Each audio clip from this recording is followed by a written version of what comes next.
여러분 안녕하세요. 환경일기장 공부 시간입니다. 오늘 선생님과 함께 환경일기장 같이 학습해 보도록 하겠습니다.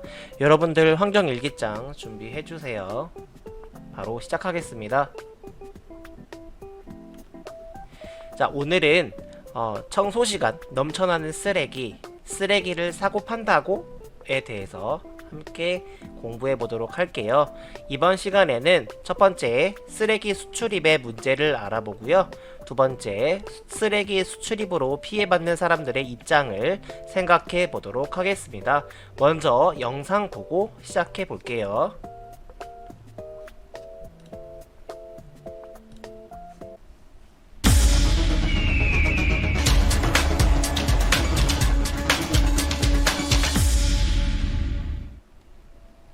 우리가 버린 쓰레기가 필리핀에 불법 수출됐고 결국 우리나라로 다시 돌아온다는 소식에 많은 분들이 부끄럽다, 이게 과연 다일까 하셨는데 저희 취재진이 또 엄청난 규모의 한국산 쓰레기 산을 확인했습니다. 이번엔 말레이시아입니다. 이슈 리포트 깊이 있게 본다. 김관진 기자입니다.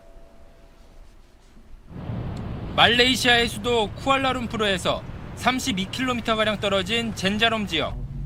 팜오일을 만드는 팜트리 군락지로 유명한 곳입니다. 저는 지금 젠자롬 지역의 한 마을에 나와 있습니다. 언뜻 제 뒤로 팜트리가 잔뜩 우거진 숲이 있는 것처럼 보이실 텐데요. 사실 조금만 더 들어가 보면 바로 이 너머에는 쓰레기가 산처럼 쌓여 있습니다. 숲 한가운데 끝이 보이지 않게 펼쳐진 쓰레기산. 어림잡아도 10,000톤이 넘는 쓰레기가 그대로 방치되어 있습니다. 쓰레기산으로 올라가 봤습니다. 한국을 비롯해 미국, 유럽에서 온 스티로폼, 노끈 등 재활용이 불가능한 쓰레기가 뒤섞여 있습니다. 오랫동안 방치됐는지 플라스틱 쓰레기는 들어올리자마자 부서져 내리고 발을 내딛자 무릎까지 빠집니다.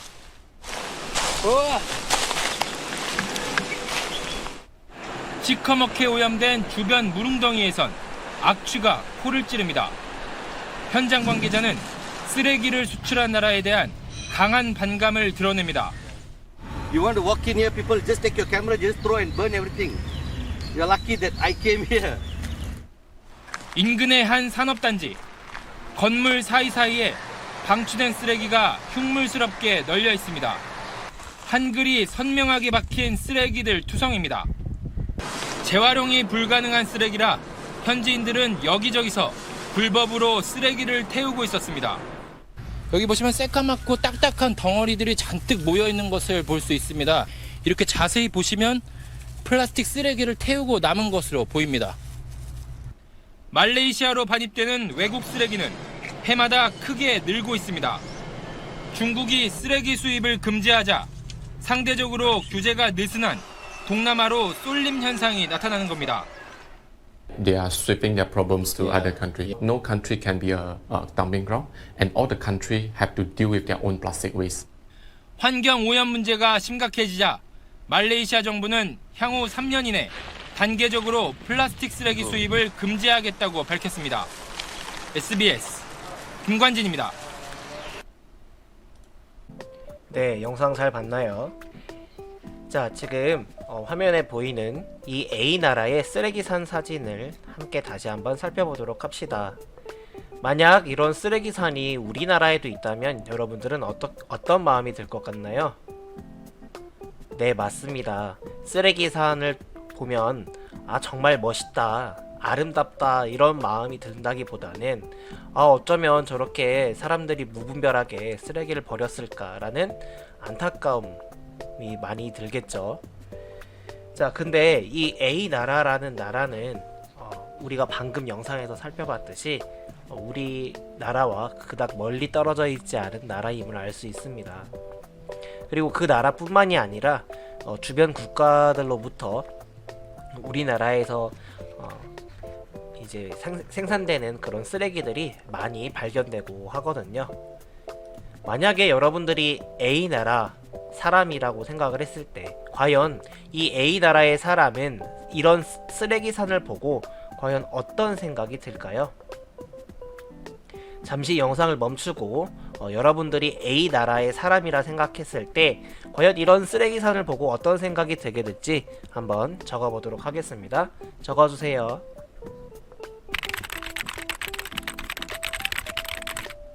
네, 다 잘 적어봤나요? 자, 이런 생각들이 들겠죠? 쓰레기가 많아? 싫어할 것 같다. 그리고 이 쓰레기가 도대체 어디에서 왔는지 궁금해하게 될 것 같죠. 단순히 궁금해만 하는 게 아니라 그 나라에 대한 안 좋은 감정 또한 생겨날 수 있겠습니다. 자, 그럼 이제 쓰레기 수출입이 무엇인지 한번 같이 살펴보도록 할 건데요. 다음 기사를 읽어보면서 빈칸을 채워보도록 하겠습니다. 제목, 우리나라의 쓰레기가 해외로 간 이유는 A 나라의 서쪽 작은 마을에는 세계 각국에서 온 쓰레기가 산을 이루고 있습니다. 한글이 적혀있는 우리나라의 쓰레기도 어렵지 않게 찾을 수 있습니다. 어떻게 우리나라에서 만들어진 쓰레기가 수천 킬로미터 떨어진 이곳에 잔뜩 쌓여있게 된 것일까요? 많은 나라들이 적은 돈으로 쓰레기를 처리할 수 있기 때문에 A 나라로 쓰레기를 수출하고 있습니다. 쓰레기를 수입하는 일부 A 나라 사람들은 자신의 나라에서 쓰레기를 처리하는 것이 좋지 않다는 것을 알면서도 돈을 벌기 위해 쓰레기를 받습니다. 돈을 더 많이 벌기 위해 건강에 해로운 쓰레기를 몰래 수입하는 사람도 있습니다. A나라 쓰레기 마을의 한 주민은 마을 주민들이 큰 피해를 입고 있다고 말합니다.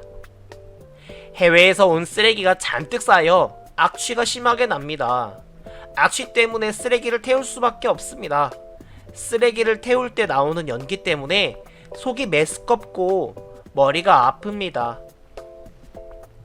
자, 여러분들 이제 쓰레기 수출입은 과연 이 빈칸에 어떤 말이 들어가면 좋을지 한번 생각해보고 적어보는 시간을 가져보도록 합시다. 빈칸에 쓰레기 수출입이 무엇일지 자기의 생각을 먼저 적어보도록 합니다. 잠시 영상을 멈추고 적어봅니다. 시작!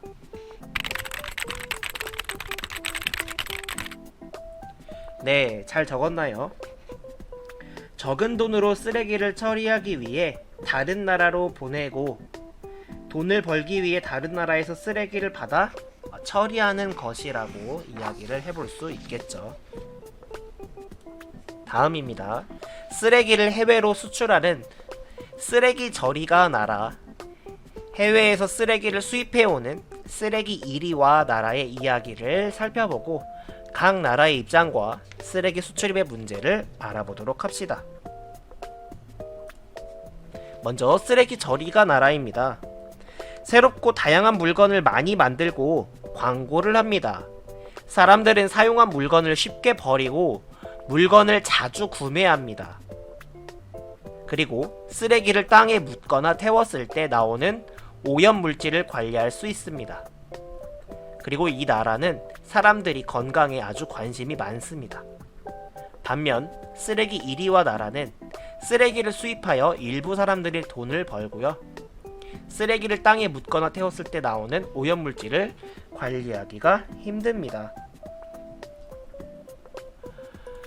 만약 쓰레기 1위와 나라라고 생각을 했을 때 이 쓰레기 1위와 나라는 과연 왜 쓰레기를 수입하게 될지 교재 34페이지에 한번 적어보도록 할게요. 방금 선생님이 읽어준 것에 답이 있었죠? 한번 정리해보도록 하겠습니다. 시작! 네, 잘 적었나요? 확인해볼게요. 바로 돈을 벌기 위해 어쩔 수 없이 쓰레기를 수입한다 라고 방금 이야기했었죠. 자, 그럼 쓰레기 처리가 나라는 왜 해외로 쓰레기를 수출할까요? 그 수출하는 이유에 대해서도 마찬가지 34페이지에 적어보도록 합시다. 시작! 네, 적어봤나요? 쓰레기를 처리하는데 돈이 많이 들기 때문에 상대적으로 처리 비용이 저렴한 쓰레기 1위와 나라로 수출을 하게 되죠. 그런데 이런 쓰레기 수출입이 계속된다면 쓰레기 1위와 나라의 환경에 어떤 문제가 생기게 될지 한번 고민해보고 34페이지에 마찬가지로 적어보도록 합시다. 시작. 네, 잘 적었나요? 바로 쓰레기가 잘 관리되지 않은 채 쌓여서 그 나라의 환경이 매우 심각하게 오염되게 되겠죠. 이 외에도 환경이 오염된다라는 쪽으로 답안을 작성했으면 모두 정답이 되겠습니다. 자, 여러분들 쓰레기 수출입이 이런 식으로 계속된다면 쓰레기 처리가 나라 사람들은 이런 쓰레기에 대해서 어떤 태도를 가지게 될까요? 교재 35페이지에 한번 적어보도록 하겠습니다. 다 적은 다음 영상을 재생시켜주세요. 시작.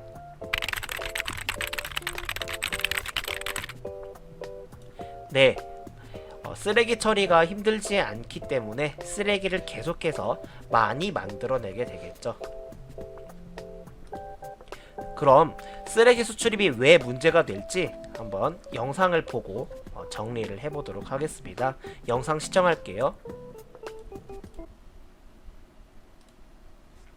또 마지막 볼까요? 자, 인도네시아 10대 소녀들이 미국 도널드 트럼프 대통령에게 손편지를 보냈다고 하는데요. 그 내용이 아주 신랄했다고 합니다. 지난 12일 인도네시아 동부 자바 수라바야 소재 미국 총영사관 앞에선 미국발 쓰레기 문제와 관련한 환경운동가들의 집회가 열렸다고 하는데요.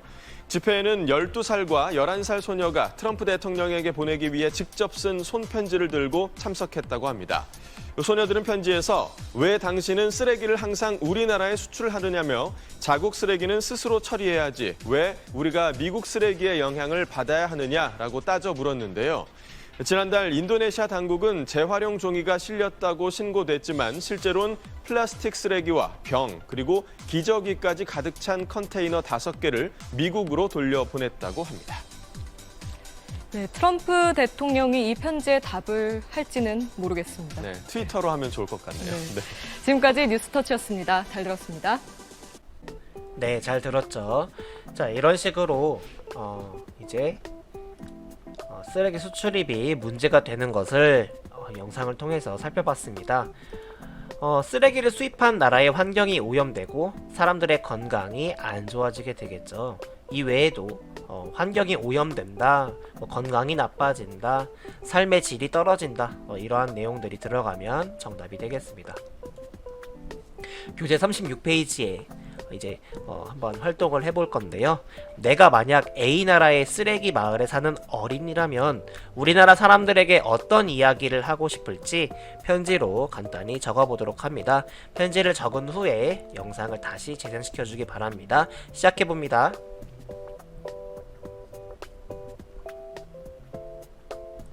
네, 다 적었나요? 편지 꼭 간단하게 작성해 보시기 바라고요. 다음 내용입니다. 자, 이번 시간에는 쓰레기가 바다 동물에게 미치는 영향을 알아보고요. 그리고 쓰레기가 미래 사람들에게 미치는 영향에 대해서도 함께 공부해 보도록 하겠습니다. 먼저 영상을 시청할게요. 주말엔 문화 시간입니다.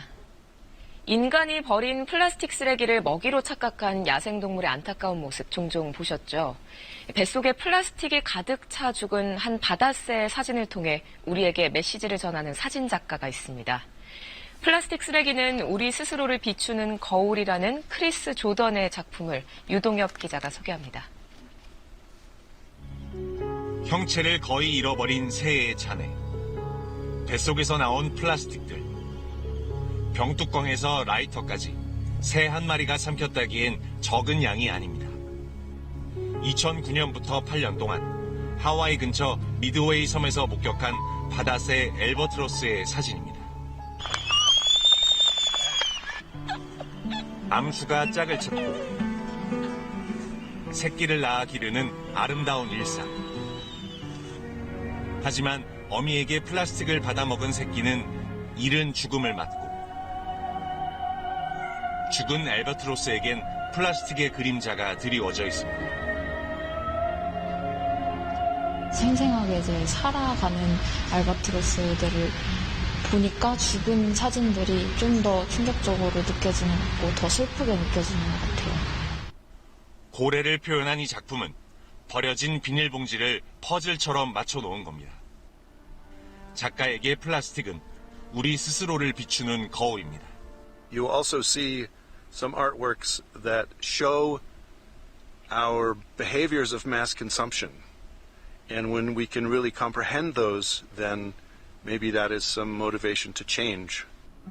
플라스틱 쓰레기로 황폐해지는 지구의 현실을 고발하는 사진들은 다음 달 부산을 시작으로 전국 4개 도시에서 전시됩니다. KBS 뉴스 유동엽입니다. 네, 영상 잘 봤죠? 바다거북이 비닐봉지를 먹는 이유가 무엇일까요? 뭐 여러가지 이유가 있겠습니다만 왜 비닐봉지를 먹게 될까요? 바로 바다에 있는 비닐봉투가 해파리와 비슷하게 생겼기 때문인데요. 자, 사진으로 좀 더 볼게요. 자, 왼쪽이 지금 해파리를 먹는 바다거북의 모습입니다. 그리고 오른쪽이 비닐봉투를 먹는 바다거북의 모습이에요.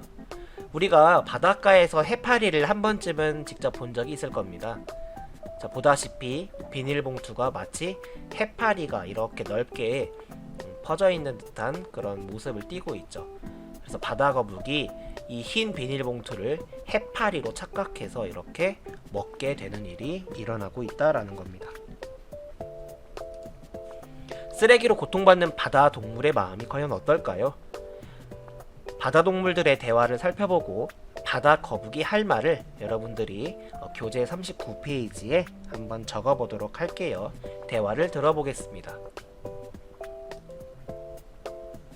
얼마 전에 바다 쓰레기가 내 몸에 감겼어. 몸에 감긴 쓰레기를 벗길 수가 없어서 먹잇감을 잘 잡지 못했어. 위험한 상황에서 피하기도 어려웠어. 나는 자꾸 비닐봉투, 플라스틱 조각, 스티로폼 등을 먹이로 착각하고 먹곤 하는데 괜찮을까? 괜찮지 않아. 그런 쓰레기들을 먹으면 소화가 되지 않고 위장에 쌓이기만 하잖아. 배가 불러서 다른 먹이도 잘 못 먹게 돼. 살아가는 데 필요한 영양분을 얻지 못할까봐 걱정이야. 우리 바다 동물이 플라스틱을 사용한 것도 아닌데. 빈칸에 바다거북이가 할 말을 상상하여 적어보세요.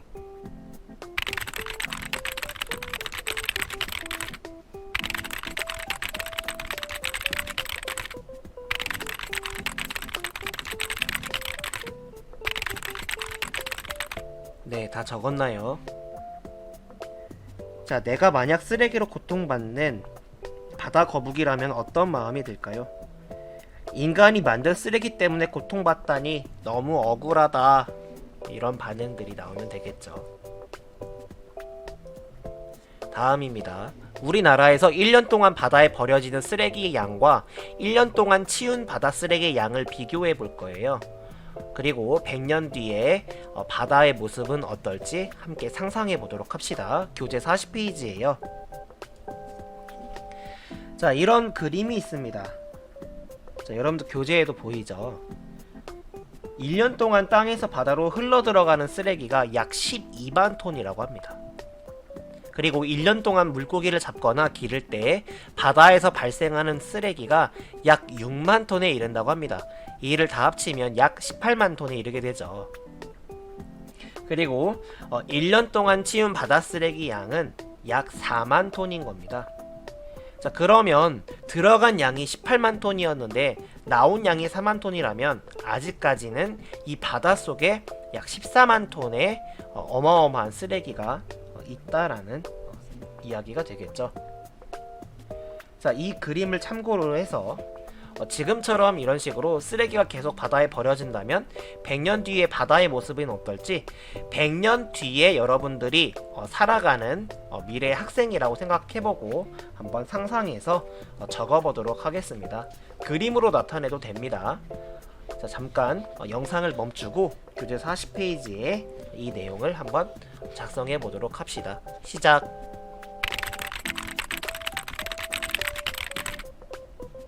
네, 잘 적어봤나요? 바다에는 쓰레기가 가득해서 더 이상 새나 물고기가 살지 못할 것입니다. 뭐 이런 식으로 적어주면 되겠죠. 혹은 그림으로 나타내도 되겠습니다. 자, 참고로 GPGP라고 불리우는 쓰레기 섬에 대해서 안내하겠습니다. GPGP는 The Great Pacific Garbage Patch의 줄임말인데요. 즉 태평양 거대 쓰레기 지대라는 말입니다. 세계 각국의 바다 쓰레기가 바닷물의 흐름에 따라 태평양 한가운데 모인 곳을 태평양 거대 쓰레기 지대라고 합니다. 모여있는 쓰레기들이 마치 거대한 섬처럼 보이기 때문에 쓰레기 섬이라고 불리우기도 하는데요. 쓰레기 섬의 90% 이상은 잘 썩지 않는 플라스틱 쓰레기입니다. 쓰레기 섬의 크기는 점점 커지고 있고요. 2018년에는 우리나라 면적의 15배가 넘는 어마어마한 크기가 되었습니다. 지금 사진으로도 보고 있는데요. 조금 더 현실감을 느끼기 위해 영상으로 준비했습니다. 영상 함께 볼게요.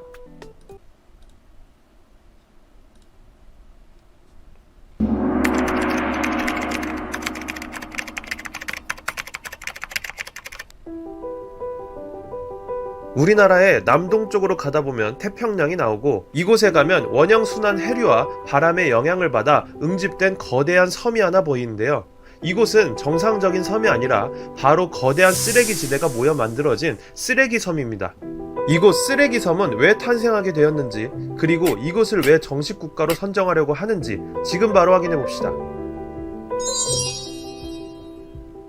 쓰레기 섬은 1997년 미국 캘리포니아에 사는 찰스 무어 선장이 하와이 횡단 요트 경기 중에 처음으로 발견하였습니다. 그는 이곳을 태평양 대쓰레기장의 뜻을 가진 GPGP라고 부르게 되었습니다.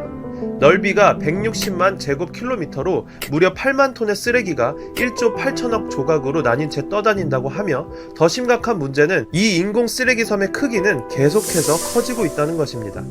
이걸 좀 더 쉽게 설명하자면 쓰레기 섬은 무려 남한 크기의 16배의 크기이며, 쓰레기를 치우려면 1톤 트럭 8만 대가 1조 8천억 개의 조각을 치러야 한다는 말입니다. 이 쓰레기에 쓰여있는 언어를 확인해본 결과 60% 이상이 중국과 일본에서 건너온 것이라고 합니다. 일본의 쓰레기는 2011년 동일본 대지진 당시 쓸려온 것이고, 중국의 쓰레기는 원인 불명이라고 합니다. 그 외에도 12국가 이상의 다양한 언어가 적혀 있었다고 합니다. 또 다른 문제도 있었는데요. 이 쓰레기 섬의 90%는 썩지 않는 비닐과 플라스틱류로 이루어져 있다는 것입니다. 이런 물질들이 생분해되려면 최소 6세기의 시간이 필요한데요. 예를 들어 스티로폼 컵은 50년, 알루미늄 캔은 200년, 일회용 기저귀는 400년, 플라스틱류 500년, 낚싯대줄 600년 이상의 시간이 필요하다고 합니다. 조사에 따르면 2011년만 해도 대한민국 면적 절반 정도의 크기였지만 섬의 크기가 급속도로 불어나 10년도 안 되는 시간 동안 남한 면적의 16배에 달하는 수준까지 증가했다고 합니다.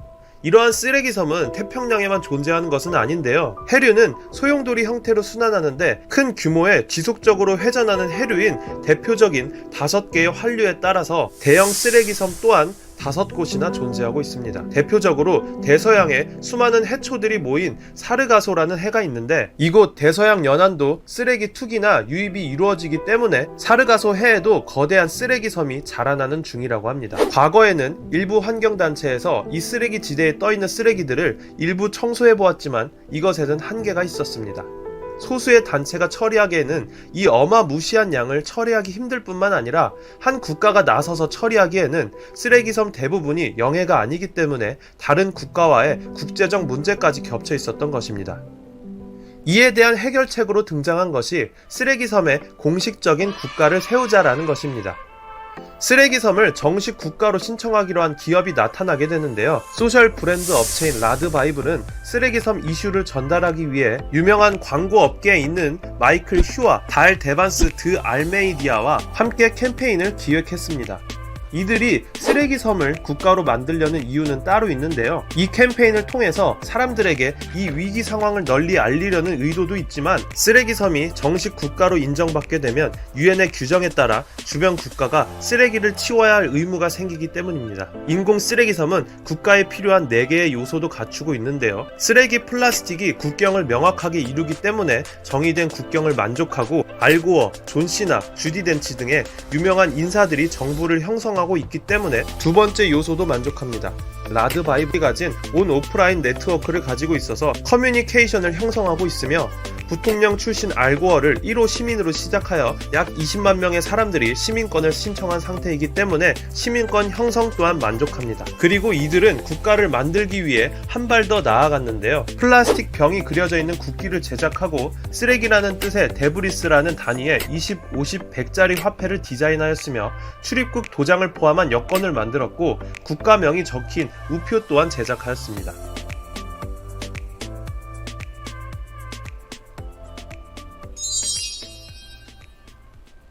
바다에 쌓이는 쓰레기는 쌓이는 것만으로 끝나지 않습니다. 쌓인 플라스틱과 비닐 등의 쓰레기는 서로 부딪히고 해류와 만나 쓸리며 조금씩 작은 조각으로 분해되고 결국 하늘에 떠있는 미세먼지처럼 바닷물에 흡수되어 쌓인다는 것입니다. 이것은 결국 해양 생물들이 먹게 되고 먹이사슬 구조에 따라 결국 인간이 미세 플라스틱을 다시 섭취하게 됩니다. 하늘에는 미세먼지, 그리고 바다에는 미세 플라스틱 때문에 인류는 영원히 고통받을지도 모릅니다. 호흡 도중 빨대가 들어가 고통받고 있는 바다 거북이의 영상이 화제가 되기도 했는데요. 바다 쓰레기로 인해 고통받고 있는 것은 바다 거북뿐만은 아닐 겁니다. 대부분의 쓰레기가 일본과 중국에서 건너온 것이라고는 하지만 최근에는 태평양섬 바다에 한글이 적힌 쓰레기도 눈에 띄게 늘고 있다고 합니다. 이번 기회에 우리가 버리는 쓰레기에 대해 한 번쯤은 생각해보는 것이 어떨까요? 한 사람 한 사람의 작은 관심이 모여 큰 결과를 만들어낼지도 모르겠습니다. 네, 잘 봤나요? 이 쓰레기가 바다 동물과 미래 사람들에게 어떤 영향을 미치게 될지 교재 41페이지에 한번 생각해 보도록 하겠습니다. 자, 여러분들 영상 보니까 참 많은 생각이 들었을 텐데요. 우리가 방금 봤던 영상을 토대로 해서 한번 생각해보고 이 내용을 한번 같이 생각을 해봤으면 좋겠습니다. 이 내용은 이렇게 우리가 정리를 해볼 수 있겠습니다. 물에 몸에 쓰레기가 감기거나 쓰레기를 먹어서 고통스러워한다. 미래 사람들은 바다를 이용하기 어려울 수 있다. 이렇게 정리를 해볼 수 있겠습니다. 이외에도 아무래도 건강과 안전에 아주 직결되는 문제가 많이 생기게 되겠죠. 특히 여러분들의 후손들, 여러분들의 자녀들이나 여러분들의 손주들이 미래의 사회를 살아가는 데 있어서 이러한 환경 문제 때문에 많은 고통을 겪게 되지 않을까라는 생각을 조심스럽게 해보게 됩니다. 자, 마지막으로 영상 하나를 더 보도록 할게요.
ist es fein. So war es und so wird es immer sein. Sie will es und so ist es Brauch. Was sie will, bekommt sie auch. Tiefe Wunden muss man graben, wenn man klares Wasser will. Tiefe Wasser sind nicht still. Der Jüngling steigt den Berg mit Qual. Die Aussicht ist ihm sehr egal. Hat das Röslein nur im Sinn, bringt es seiner Liebsten hin. Sie will es und so ist es fein. So war es und so wird es immer sein. Sie will es und so ist es Brauch. Was sie will, bekommt sie auch. Tiefe Brunnen muss man graben, wenn man klares Wasser will. Rosenrot, oh Rosenrot, tiefe Wasser sind nicht still. Tiefe Brunnen. 네, 여러분들 영상 잘 봤나요? 이 미세 플라스틱 문제가 아주 심각해지고 있습니다. 방금 우리가 같이 봤던 영상에서도 나왔듯이 이 미세 플라스틱으로 인해서 향후 미래 사회에 우리의 건강과 안전을 매우 위협받는 일이 일어날 수 있을 것 같다라는 예상이 많이 생겨나고 있고요. 영상 마지막에도 짧게 자막으로 나왔지만 우리나라 웬만한 그 해안가에서 발견된 미세 플라스틱의 양이 전 세계 평균치보다 13배 정도 높다라고 할 정도로 대한민국도 미세 플라스틱으로 인한 피해가 점점 더 많아지고 있다, 이렇게 요약을 해볼 수 있겠습니다. 중요한 건 우리가 이 사회를, 그리고 이 자연을 지속 가능한 상태로 우리 후손들에게 물려줘야 되겠죠. 그런데 지금처럼 이제 무분별하게 이제 살게 되면 이러한 미세 플라스틱으로 인한 피해를 결국에는 우리가 겪어야 될지도 모른다라는 것을 이야기를 하고자 합니다. 자, 이제 42페이지의 마지막으로 이 쓰레기라는 단어를 중심으로 자유롭게 생각금을, 즉 마인드맵을 그려보도록 할게요. 마인드맵을 꼭 42페이지에 그려두시기 바랍니다. 오늘 환경일기장 수업은 여기서 모두 마치도록 하겠습니다. 고생 많았습니다.